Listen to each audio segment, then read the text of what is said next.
4 بازی روانی که طرف مقابلتون میکنه.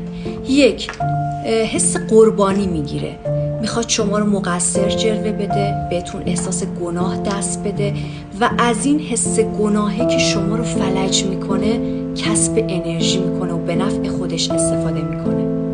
2 خونسرد و بی‌اعتنا، مبهم رفتار میکنه، جوابای کوتاه میده، فاصله میگیره، شما رو هی تشنه و تشنه تر میکنه، رابطه‌ش هم با شما کامل قطع نمیکنه ولی توی ابهام شما رو همیشه میذاره. 3 از شیوه انتقاد کردن استفاده میکنه، مثل قاضی قضاوتت میکنه، یک سر بازجویی میکنه از تو و یه جوری بهت القا میکنه که تو همیشه احساس گناه کنی.